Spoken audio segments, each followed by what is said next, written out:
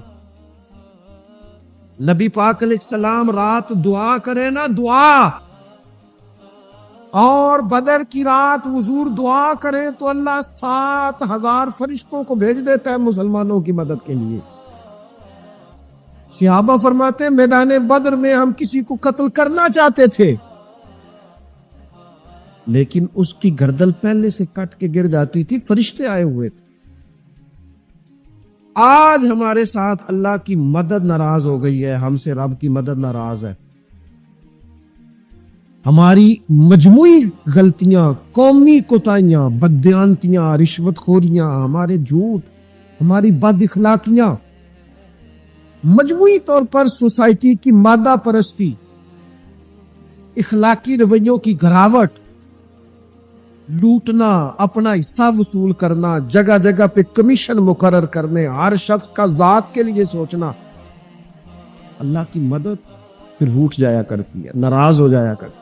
سب سے ضروری کام یہ ہے، سب سے ضروری کام کہ اللہ کی مدد شامل ہو۔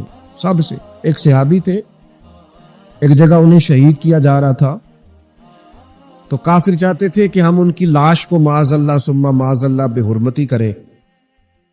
انہوں نے عرض کی مالک تو میرا مددگار ہے، اس بیابان جنگل میں میری مدد کرنا۔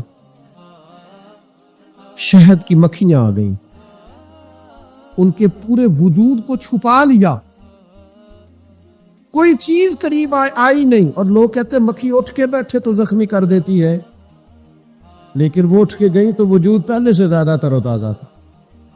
اللہ نے محفوظ کر لیا وجود ان لوگوں کا، اللہ نے حفاظت فرمائی، اللہ کی مدد شامل تھی، اللہ کی مدد۔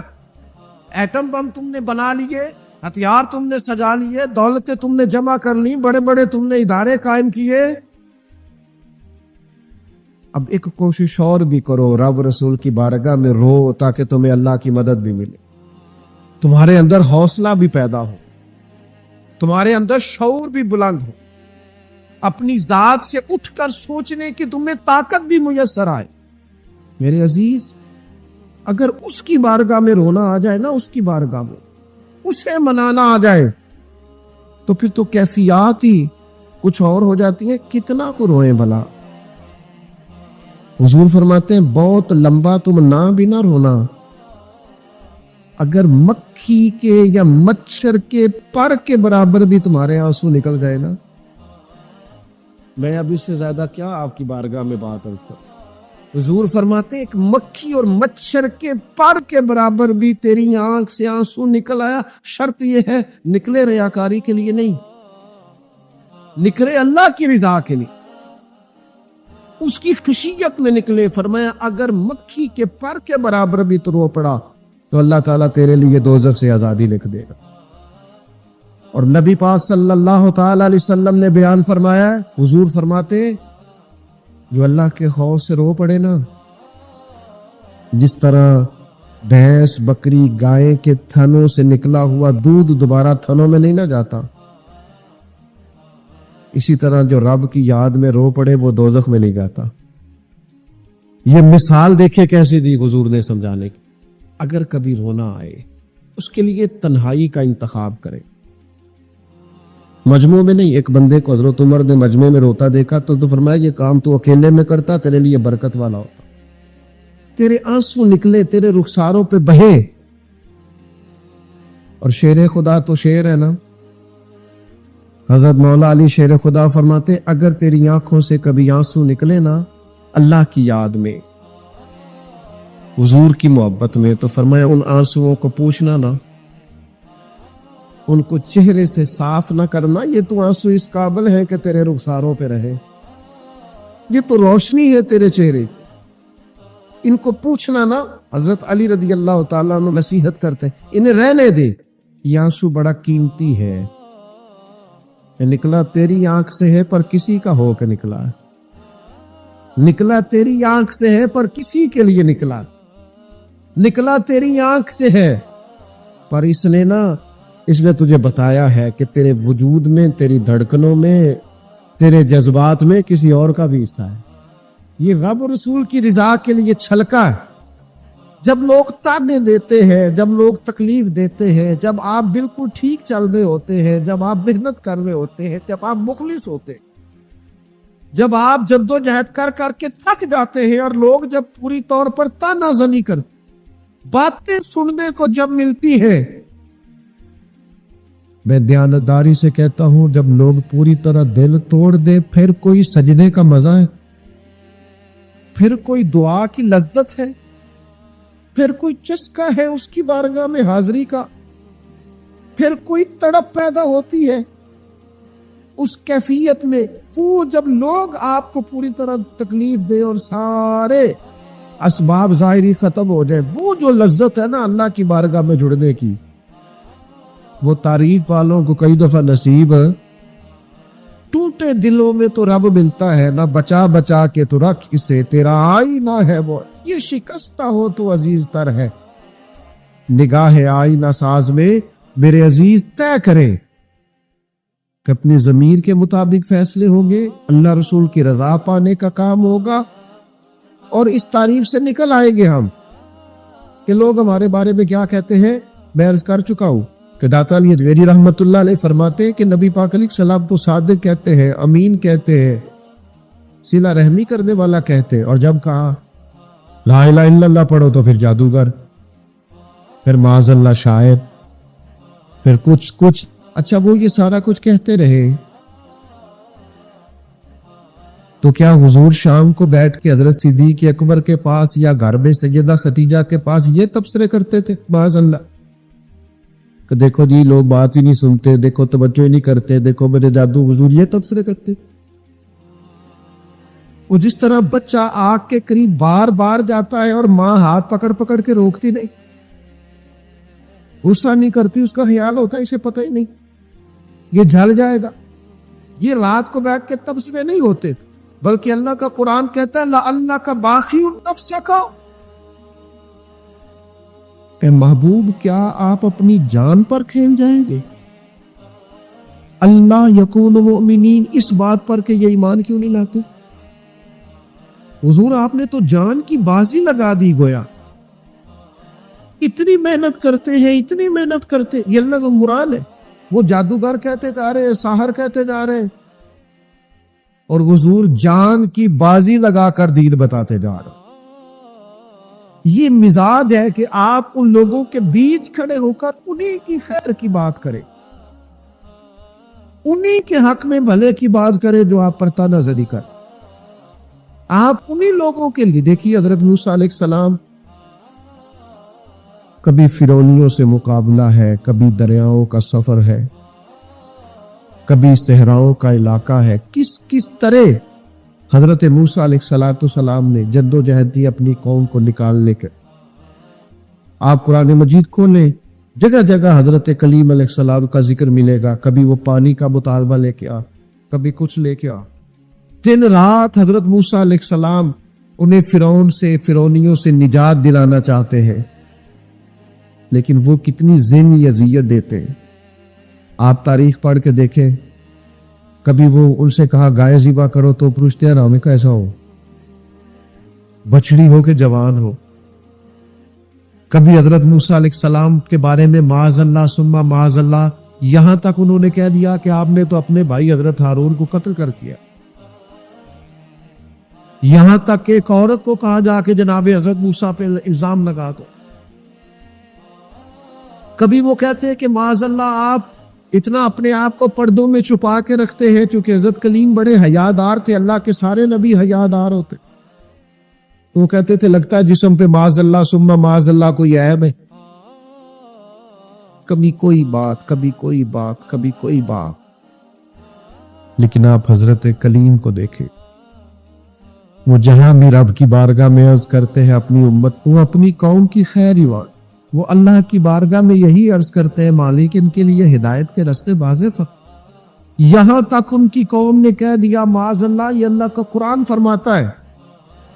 آپ سورہ آراف پڑھ کے دیکھیے، وہ کہنے لگے اے موسیٰ ہمیں تو آپ سے پہلے بھی آپ کی وجہ سے تکلیف پہنچی، معاذ اللہ آپ کے بعد بھی آپ کی وجہ سے تکلیف پہنچی، وہ آپ کی ولادت کی خبر معروف ہی تو فرعون نے ہمارے بچے قتل کرانے شروع کر، تو آپ کے تو آنے سے پہلے بے تکلیفیں پہنچ رہے۔ لیکن حضرت موسیٰ پھر بھی کہتے ہیں اور صبر کرو تمہارا دشمن ہلاک ہو جائے، اللہ تعالیٰ تمہیں کامیابی دے گا۔ پھر اللہ تعالیٰ نے اس کا اعلان بھی فرمایا، فرمایا یاد کرو نا بنی اسرائیل والو، وہ وقت یاد کرو نا، وَإِذْ نَجَّيْنَاكُمْ مِنْ آلِ فِرْعَوْنَ، پھر ہم نے تمہیں نجات دی فرعون والوں سے، پھر ہم نے تمہیں نجات دی ان لوگوں سے، فرعونیوں سے تمہیں بچا لیا۔ کس کی برکت سے؟ حضرت موسیٰ علیہ السلام کی برکت۔ اللہ نے ان کے ذریعے تبلیغ فرما کے بچا لیا۔ قوم نے اس کے اندر تبلیغ دیتی۔ حضرت سیدنا شعیب علیہ السلام کا ذکر ہمیں ملتا ہے سورہ ہود کے اندر۔ حضرت شعیب اپنی قوم کو منع کر رہے، کیا کہہ رہے؟ ناپ تول پورا کرو، نا انصافی نہ کرو، لوگوں کا حق نہ مارو، یہ خیر کی دعوت۔ قوم جواب میں کیا کہتی ہے؟ سورہ ہود پڑھیے۔ وہ کہتے ہیں ہمیں نہیں سمجھ میں آتی آپ کی باتیں، اگر ہمیں آپ کے قبیلے کا ڈر نہ ہوتا تو معاذ اللہ ہم تو آپ کو پتھر مار مار کے شہید کر دیتی۔ آپ انہیں تبلیغ دین کر رہے ہیں، آپ انہیں اخلاقیات سکھا رہے ہیں، آپ ان کے کردار و عمل میں خوبصورتی پیدا کرنا چاہ رہے ہیں۔ وہ کہتے ہیں اگر آپ کے قبیلے کا خوف نہ ہوتا تو ہم تو آپ کو شہید کر دیتے۔ تو جواب میں حضرت شعیب نے کیا کہا؟ جاؤ پھر موج کرو۔ انہوں نے کہا ایسی کون کو تبلیغ کروں جو پتھر مارنے کی بات کرتی؟ کیا میں ویسے لوگوں کو دعوت خیر دوں جو مجھے شہید کرنے کی بات؟ کیا خوبصورت جملہ ہے قرآن مجید نے بیان کیا۔ حضرت سیدنا شعیب فرمانے لگے وَيَا قَوْمِ اعْمَلُوا عَلَىٰ مَكَانَتِكُمْ إِنِّي عَامِلٌ، فرمانے لگے قوم والو تم اپنی جگہ کام کرتے رہو جو تم نے کرنا ہے، اور میں اپنی جگہ دین کی تبلیغ کرتا رہو۔ کرو تم اپنا کام، اور میں اپنا۔ شکوہ ظلمت شب سے تو کہیں بہتر تھا ہم اپنے حصے کی کوئی شمع جلاتے جاتا۔ خبر پھیل گئی کہ حضرت عثمان غنی کو شہید کر دیا گیا ہے۔ انہوں نے حضرت عثمان کو روک لیا تھا، بٹھا لیا تھا، یہاں خبر پھیل گئی جناب عثمان کو شہید کر دیا گیا۔ عثمان میں قربان رستوں سے جہاں تھے آپ گزرا کرتے تھے، میرے محبوب نے فرمایا آؤ بھائی سارے میرے ہاتھ پر بیعت کرو، میرے ہاتھ پر بیعت کرو، موت کی بیعت کرو، ہم نے عثمان کے خون کا بدلہ لینا۔ محبوب کا جوش و خروش، صحابہ بیعت کر رہے کس بات پر؟ حضرت عثمان کے بدلے پر۔ 1400 لوگوں نے بیعت کی بشمول مولا علی شیر خدا کے، کہ ہم نے حضرت عثمان کا بدلہ۔ حضور کو پتا تھا، محبوب تو جانتے ہیں، پر جذبات کو صحیح رخ دینا تھا۔ فرمایا آؤ بیعت کرو، اور تمام لوگوں نے بیعت کر لی، صرف حضرت عثمان نہیں تھے۔ حضرت انس بن مالک فرماتے ہیں محبوب نے اپنے ہاتھ فضا میں لہرائے، فرمایا بھئی عثمان موجود نہیں ہے، فرمایا یہ ہاتھ میرا، یہ میرے عثمان کا، لو میں عثمان کی بھی بیعت کرتا ہوں، یہ عثمان کی بھی۔ حضرت انس بن مالک فرماتے ہیں، جناب انس بن مالک فرماتے ہیں قسم اللہ کی، وہ جس وقت نبی پاک نے کہا نا یہ عثمان کا ہاتھ ہے، فرماتے ہیں اس وقت عثمان کا ہاتھ کائنات کے سب لوگوں کے ہاتھوں سے بہتر ہو گیا تھا۔ اتنی عظمتیں ملی حضرت عثمان غنی کو، اتنا مقام ملا سیدنا عثمان کو۔ یہ جو لوگ ہیں نا، یہ جو دروازہ رسول کے خاص غلام ہیں، ان غلاموں کی محبت سے فیض آئے گا، رسول پاک کی محبت کا۔ غلامی کی طبیعت چاہے گی، ان سے پیار کرو گے تو مدینے والے کے محبوب بن جاؤ گے۔ ان لوگوں سے سیکھیں گے کہ دین کا اصل مزاج کیا ہے، یہ بتائیں گے۔ حضرت عثمان غنی رضی اللہ تعالیٰ عنہ، انہوں نے رسول کائنات صلی اللہ تعالیٰ علیہ وسلم سے محبت کی، پیار کیا، اس انداز میں کیا کہ وہ درجنوں سینکڑوں لوگ کھڑے ہیں اور کئی دنوں کی بھوک ہے، تو منافقین ہنس رہے ہیں کہ دیکھو مسلمانوں کے پاس تو کھانا ہی نہیں، تو عثمان غنی اونٹوں پہ رکھ کے پکا کے لنگر بھیج رہے، ہمیں کھلاؤ، ان کو عثمان کی جانب کھلاؤ کھانے۔ حضرت عثمان غنی ایک صحابی قرض لے گئے، کچھ دنوں کے بعد آئے، آ کے کہنے لگے واپس لے کہنے لگے میں نے تو مربت میں دے دیا تھا، تو میرے نبی پاک کا غلام ہے، میں تو اس نسبت کا پابند دے دیا تھا، واپسی کا کیا معنی ہو؟ حضرت سیدنا عثمان غنی کا ڈھلا ہوا رسیلا سجیلا مزاج، اس میں خوبصورتی، اس میں ٹھہراؤ، اس میں رسول پاک کی محبت کا رنگ۔ حضرت رقیہ رضی اللہ تعالیٰ عنہ حضور کی صاحبزادی ہیں، ان کے ساتھ حضرت عثمان غنی کا نکاح ہوا. جناب اسامہ بن زید کہتے ہیں حضور نے مجھے کچھ چیز دینے بھیجا. ابھی میں چھوٹا تھا، گھروں میں چلا جاتا تھا، اور بعض نے لکھا ابھی پردے کی آیتیں ہی نہیں آئی تھی، لوگ جاتے تھے ایک دوسرے کے گھروں میں. حضرت اسامہ بن زید کہتے ہیں میں گیا کھانا دینے تو میں نے دونوں میاں بیوی کو گھر میں بیٹھے دیکھا. میں واپس آیا تو محبوب فرمانے لگے میری بیٹی اور میرے داماد کو دیکھا؟ تو میں نے کہا یا رسول اللہ دیکھا ہے. فرمایا اتنے خوبصورت لوگ پہلے بھی کبھی دیکھے؟ اتنے خوبصورت تھے حضرت عثمان غنی، اتنے حسین تھے، اتنا ان کے مزاج پہ نفاست تھی، اس قدر زیادہ شرم و حیا والے. حضور فرماتے ہیں ایسے لوگ کبھی دیکھے؟ میرے دوستوں، ان لوگوں سے پیار کرنا، ان سے محبت کرنا، ان کے ناموں پر اپنی اولادوں کے نام رکھنا، ان کی غلامی کا ذکر اپنی طبیعتوں میں پیدا کرنا، اور پھر نبی پاک صلی اللہ تعالی علیہ وآلہ وسلم نہ ان کا ذکر کرتے تو مختلف انداز میں، مختلف زاویوں سے. محبوب ایک باغ میں بیٹھے، یہ بھی ذرا دیکھنا، کبھی من موج میں ہوتا ہے اور تن شوق میں ہوتا ہے، کبھی کیفیات اور ہوتی ہے. کبھی وہ ایک مقام پہ کہا تھا نا میرے اوپر ایک ایسا وقت آتا ہے کہ میرے ساتھ میرا رب ہوتا ہے جو اس کی شان کے لائق. تو نبی پاک علیہ السلام پر گویا وہ جو حضور فرماتے ہیں نا میرے ساتھ ایک ایسا وقت آتا ہے جب میرے ساتھ میرا کریم مالک کرم نوازی فرماتا ہے، وہی آتی ہے یا کلام کرتا ہے. تو محبوب پاک صلی اللہ تعالی وسلم تشریف فرمایا. جناب ابو موسیٰ اشعری رضی اللہ تعالیٰ عنہ فرماتے ایک باغ میں حضور بیٹھے تھے، تو میری حضور نے ڈیوٹی لگائی باہر دروازے پر. فرماتے باہر کوئی آیا اس باغ کے دروازے پر تو حضور فرمانے لگے جو دروازے پہ آیا اسے اجازت بھی دے دو اور جنت کی بشارت بھی دے دو. ظاہراً تو حضرت ابو موسیٰ اشعری نے بھی بندہ نہیں دیکھا کون آیا، وہ سامنے تو آیا ہی نہیں، لیکن حضور نے اندر بیٹھے بیٹھے ہی نا، اندر بیٹھے بیٹھے ہی محبوب فرمانے لگے وہ جو آیا ہے نا، کیونکہ حضور تو مالک ہے نا جنت کے.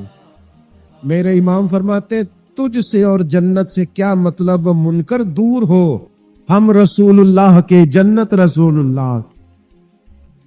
حضور اندر بیٹھے دیکھا ہی نہیں باہر کون ہے، اور فرمانے لگے وہ جو آیا دروازے تو اسے بتا دو تو جنتی ہے. حضرت ابو موسیٰ اشعری کہتے ہیں دروازہ کھولا تو ابو بکر صدیق تھے. یہ دیکھو کن کے نام جنت الاٹ ہوتی ہے اور بار بار انہی کا قرآن نکل آتا ہے، انہی کے تذکرے ہونے لگتے ہیں، انہی کا ذکر. سیدنا صدیق اکبر فرماتے ہیں تھوڑی دیر کے بعد پھر کوئی دروازے پہ آیا، حضور فرمانے لگے اسے اجازت بھی دے دو اور جنت کی بشارت بھی دے دو. یہ سیاستہ میں حدیث موجود ہے. فرماتے ہیں میں جو گیا دروازہ کھولا تو دروازے پہ فاروق اعظم تھے. سیدنا ابو موسیٰ اشعری کہتے ہیں دروازے پہ دستک ہوئی تو میرا پھر نہ دھیان لبھائے مبارکہ کی طرف ہی تھا. وہ زبان جس کو سب کن کی کنجی کہے، جس کو سب کن کی کنجی کہے، اس کی نافذ حکومت پہ لاکھوں سلام.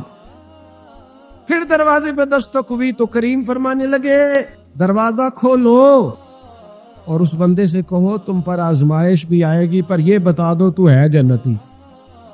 تمہیں آزمائشیں دیکھنی پڑیں گی، تکلیفیں آئیں گی، فتنے آئیں. کہتے میں دروازے پہ گیا تو سیدنا عثمان غنی موجود. میرے دوستو ان لوگوں کے بارے میں کبھی تشکیک کا شکار نہ ہونا، کسی شرارت کرنے والے کی شرارت کے پیچھے نہ چلنا. میرے نبی پاک علیہ الصلوۃ والسلام نے تو پہلے خبر دی تھی کہ حضرت عثمان غنی پر فتنے آئیں گے، آزمائشیں آئیں گی، اور صحیح روایت میں موجود ہے خبر دی تھی. حضرت عثمان غنی رضی اللہ تعالیٰ عنہ کا تو وہ مقام و مرتبہ ہے، وہ شان ہے کہ ان کی شہادت کی خبر بھی رسول پاک نے دے دی. فرمایا یہ شہید ہوگا عثمان، شہادت تک کی خبر. حضور کو پیار ہے نا سیدنا عثمان. نبی پاک صلی اللہ تعالی علیہ وآلہ وسلم احد پہاڑ پہ گئے تو احد پہاڑ کانپنے لگا. کون تھا حضور کے ساتھ؟ حضرت صدیق اکبر تھے، سیدنا فاروق اعظم تھے اور حضرت عثمان غنی تھے. احد پہاڑ کانپنے لگا. ویسے ہمارے بزرگ فرماتے کانپ نہیں رہا تھا، اسے پتا چلا محبوب آیا تو وجد کر رہا تھا، وہ نہ ذرا وجد کر رہا تھا، سرور میں آ گیا، وہ کانپنے لگا. محدثین نے لکھا ہے کانپنے لگا، اس میں حرکت آئی، اور جب وہ حرکت کر رہا تھا، کانپ رہا تھا، وجد کر رہا تھا. حضور پتہ کیا فرماتے ہیں احد سے؟ یہ باتیں ہم سنتے ہیں, کبھی ان کا مزہ تو لے کے دیکھو. پھر غور کرو, حضور ہے پہاڑ پہ, حضرت عمر ہے, سیدنا ابو بکر ہے, حضرت عثمان ہے. حضور پہاڑ پہ ہے, پہاڑ کانپا ہے, وجد کیا ہے, حرکت کی ہے. حضور پتہ کیا فرماتے ہیں؟ فرماتے ہیں احد ٹھہر جا, تیرے اوپر ایک نبی ہے, ایک صدیق ہے, 2 شہید ہیں. وہ تو دیکھ تو صحیح, مقام دیکھ, اعزاز دیکھ, احترام دیکھ. تیرے اوپر ایک نبی ہے, ایک صدیق ہے اور 2 شہید ہیں. دنیا میں بڑے شہید ہوئے, اور اس شہید کا مرتبہ بھی جانتے ہو جسے حضور نے شہید کہا. ایک تو یہ ہے نا, پراپوگنڈے پر لوگ بڑے لوگوں کو شہید کہتے ہیں, اور جنہیں حضور کی زبان اطہر شہید کہے, نبی پاک جنہیں شہید کہے. رسول پاک علیہ السلام نے فرمایا 2 شہید ہیں. تو 2 شہید کون تھے؟ ایک حضرت عمر فاروق, ایک حضرت عثمان غنی.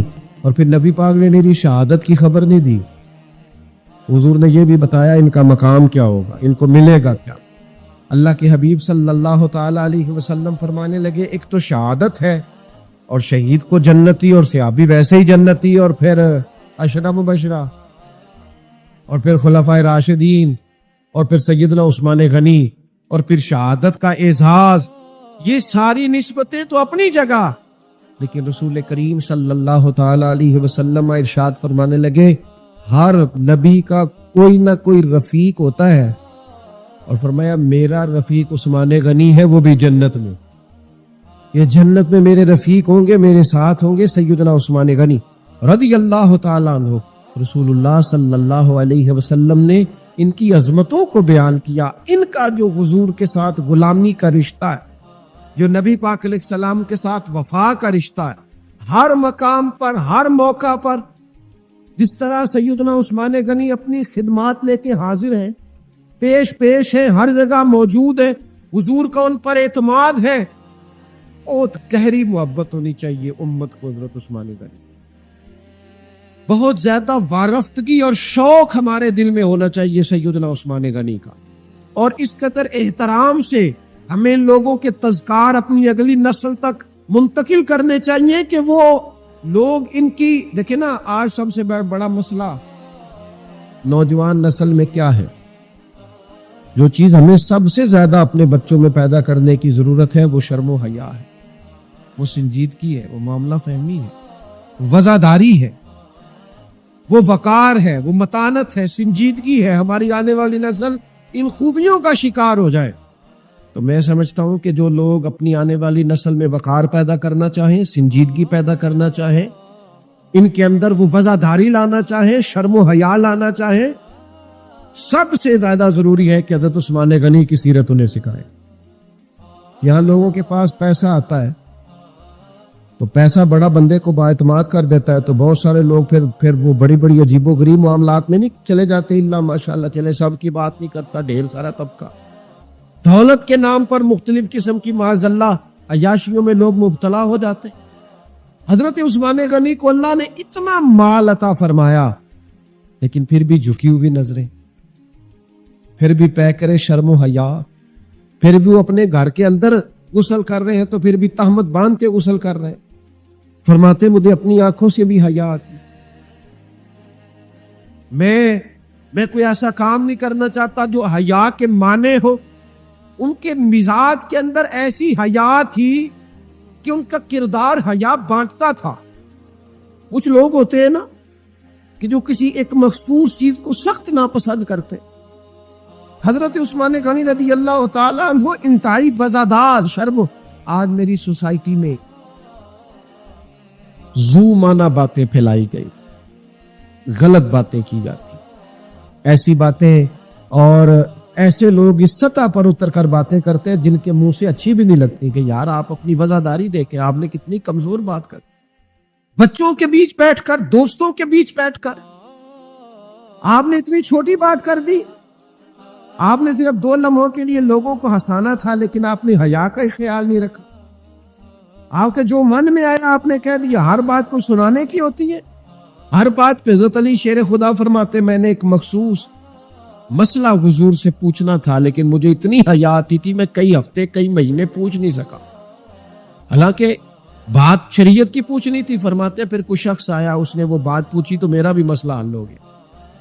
مزاج میں جب شرم و حیا ہوتی ہے, اور فرمایا جب بندہ بے حیا ہو جائے پھر جو مرضی کرے, پھر تو لوگ باپ کو مذاق کرتے ہیں, پھر تو اپنے بزرگوں کو مذاق کرتے ہیں.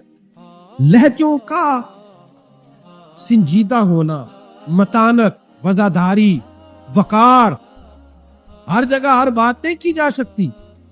لہذا انسان کو اپنی ہر حیثیت کا خیال ہونا چاہیے. حضرت عثمان غنی کے مزاج کے اندر جو حیا کوٹ کوٹ کے بھری ہوئی تھی, نبی پاک علیہ السلام آرام فرمائے, بڑی معروف روایت ہے, اور تھوڑی سی پنڈلی مبارک سے چادر مبارک کٹی ہوئی ہے. حضرت ابو بکر آئے, حضور لیٹے رہے, عمر آئے, لیٹے رہے. سیدہ عائشہ کہتی ہیں عثمان غنی آئے. اچھا ایک بات یہاں, حضرت عمر مزاج کی جلالی ہے, جناب عثمان تو ٹھنڈی طبیعت کے آدمی, لیکن ان کے مزاج کے اندر وہ جو ایک الگ وزاداری ہے, ان کے مزاج کے اندر وہ جو اس معاملے کے اندر بہت زیادہ سنجیدگی ہے. دروازے پہ تس تو کوئی کون ہے دروازے پہ؟ حضور میں عثمان غنی. فرمایا ذرا رکو. سیدہ کہتی ہیں حضور اٹھ کے بیٹھے. اللہ کرے آپ سمجھیں, یہ حضور کی شفقت ہے غلام کے لیے, یہ محبوب کی. اور چھوٹے تو خیال رکھتے ہی ہیں بڑوں کی, یہ پسند ہے یہ پسند ہے, لیکن اگر محبوب کریم اتنا کرم کرے, اپنے غلام کی چاہت کا خیال کرے, تو پھر بات بھی دیکھے اور پھر اس غلام کی شان بھی دیکھے. نبی کریم صلی اللہ تعالی وسلم نے فرمایا ذرا رکو. حضرت عثمان غنی رک گئے, محبوب اٹھے, پہلے اپنی چادر مبارک کو ٹھیک کیا, اور پھر حضور نے فرمایا اب آ جاؤ. بات چیت ہوئی, سیدنا عثمان تشریف لے گئے, باقی بھی چلے گئے. تو سیدہ عائشہ صدیقہ کہتی میں نے عرض کی حضور ابو بکر صدیق بھی آئے, فاروق اعظم بھی آئے, اور عثمان غنی